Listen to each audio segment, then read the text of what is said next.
Let's see if we can do something with this fender, make it fit this 550. It's from a GS750, different year. First step is to get the fork brace to fit. Welcome to Urban Monk TV.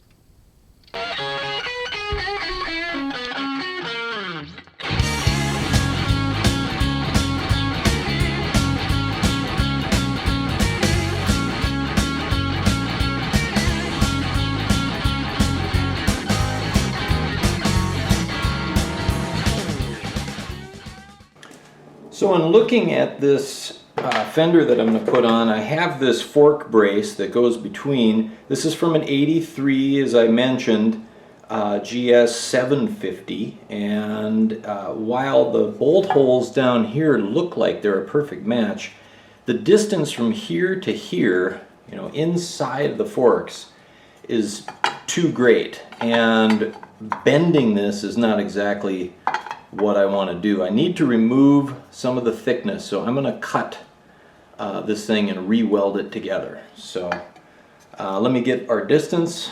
Well, let me just cut it first and then we'll figure out the distance.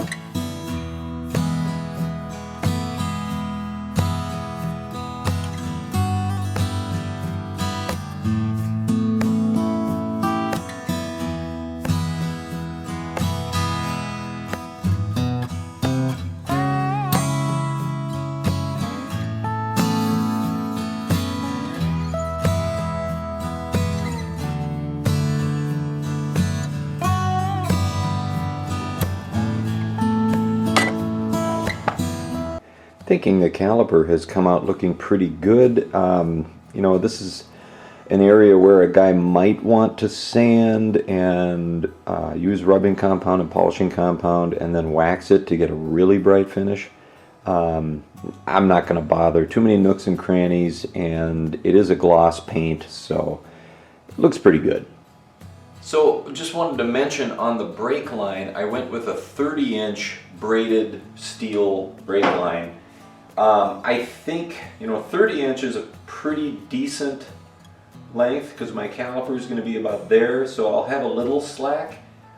I wonder if I had put the handlebars up higher, that might actually be kind of tight. So, you know, I'm going to want a little travel in that, obviously.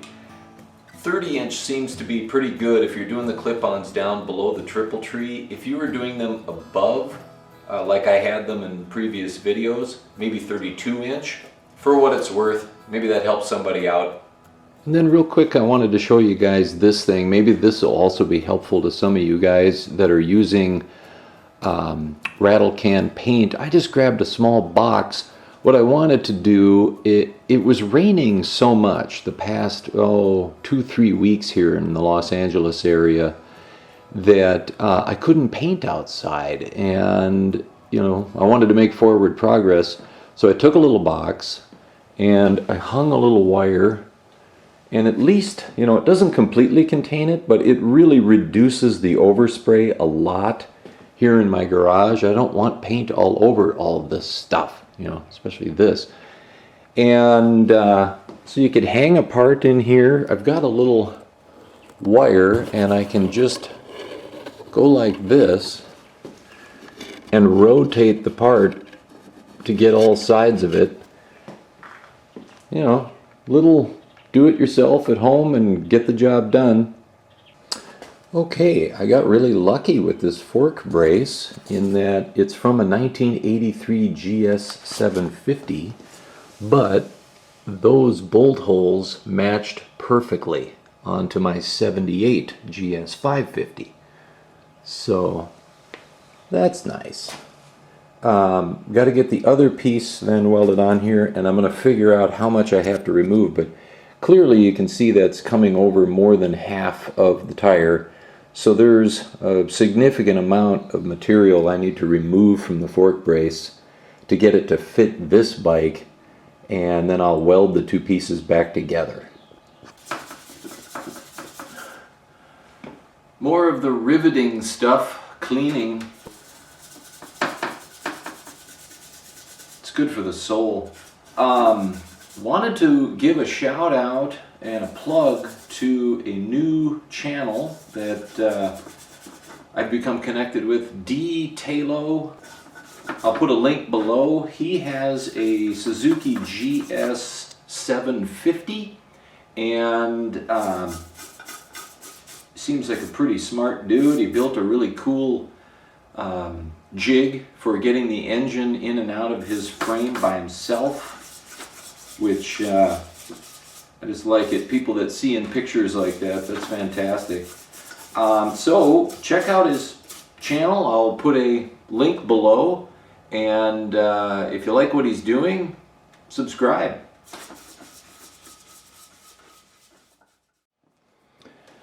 So with this one rigidly in place, this one I'm just kind of holding it up there to get a sense for, because I can't mount it, there's too much interference here. But I would say I need to be about there. I'm going to hold this in a way where you guys can see. Each side of this thing could lose maybe 2 millimeters. I want to be centered on the tire.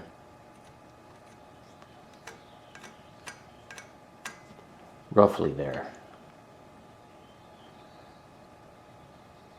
I may go, a little less on each, and I can always remove material. I can't put it back on, so a starting point.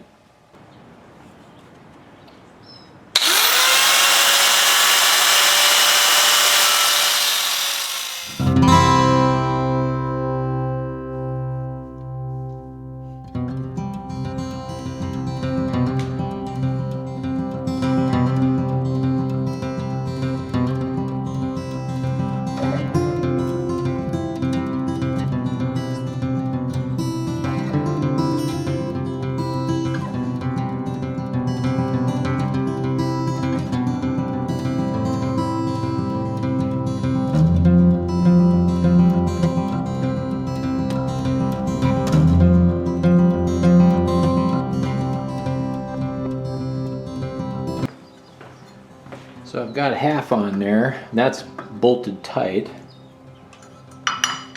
And then, so I can see I need to remove a little bit yet, because I am not quite flush.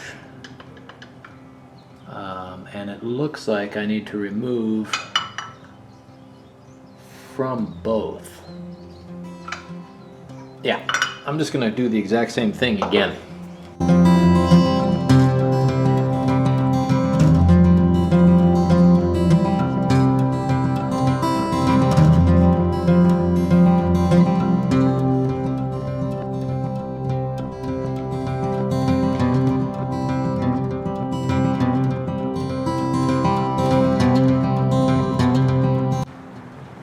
So if you're going to weld, you need to get rid of paint, and I'm just going to run around here and expose some bare metal with this flat disc. It's a real aggressive 36 grit.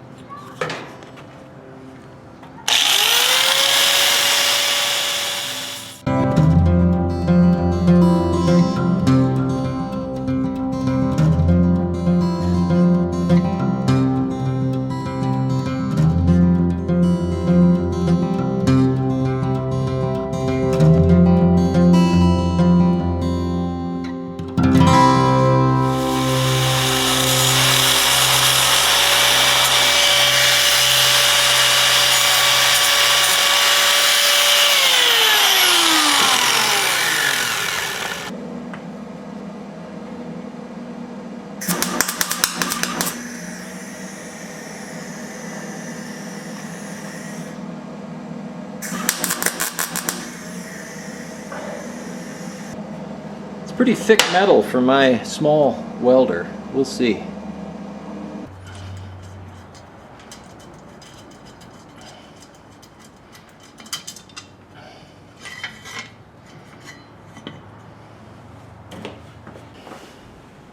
Well, we'll see. I'm going absolute highest setting I have here. I probably should have chamfered these joints, but we'll see.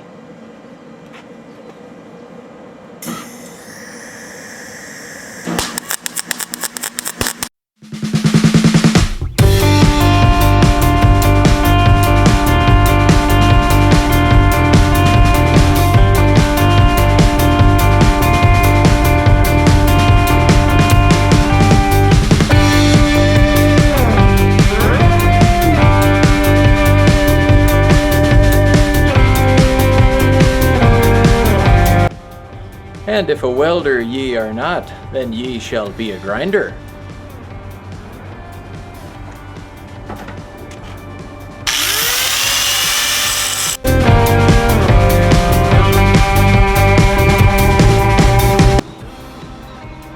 Well, it's going to be covered anyways. I am going to paint it, so I got to get the flap disc out and clean up all this paint on the outside.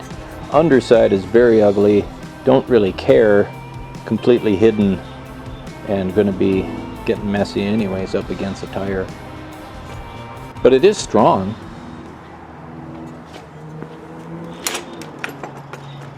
Strong enough.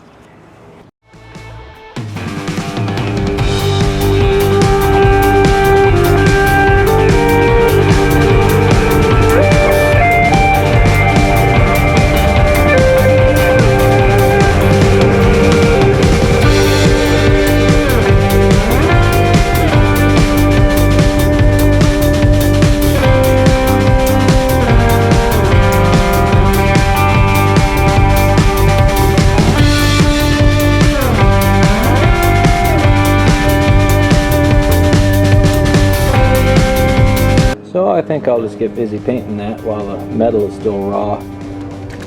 Need to give it a quick clean with some carb cleaner, or you can wipe it down with acetone.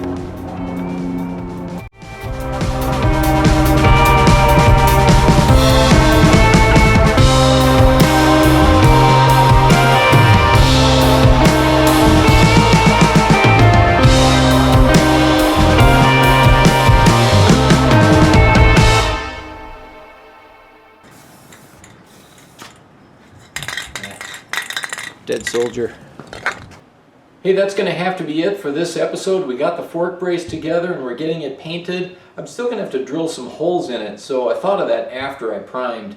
And I thought, I got to hold off because this thing isn't going to fit. It's too wide, so I'm going to be actually cutting some pieces out of this, which means these will no longer come into play. And I'm essentially just going to use a little top portion of it. So that's the plan there. Hey, if you like what I'm doing, give me a thumbs up and subscribe if you want to become a monk. And I will see you next week. Thanks for watching.